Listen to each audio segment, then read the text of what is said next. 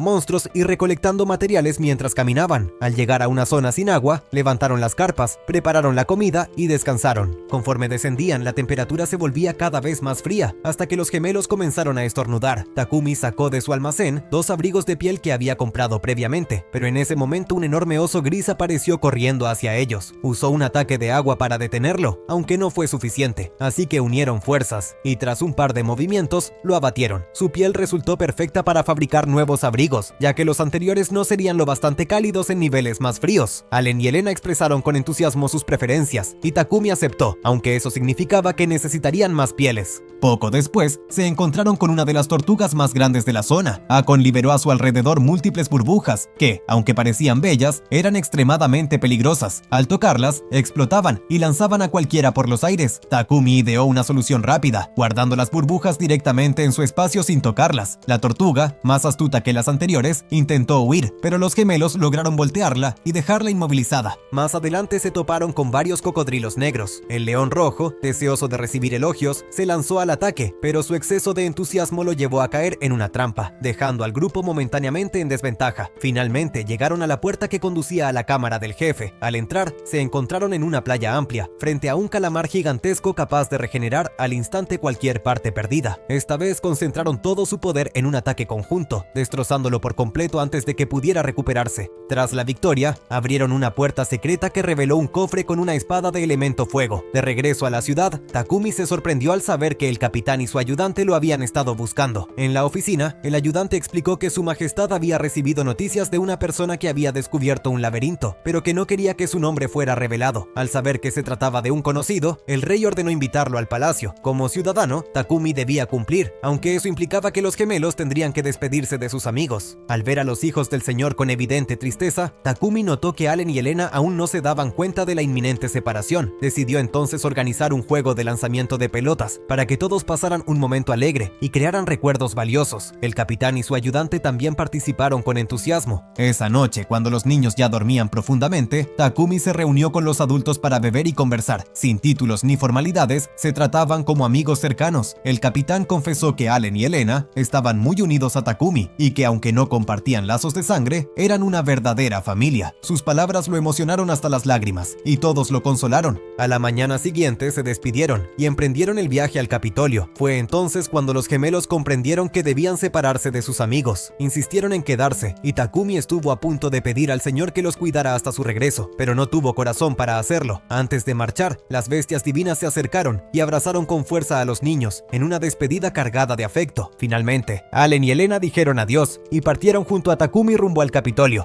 Y de esta manera termina el resumen. Si le gustó, comenten gemelos en la caja de comentarios para ganarse un lindo corazón. Sin más que decir, no olviden suscribirse, activar la campanita, darle like y nos vemos en el próximo video. Adiós.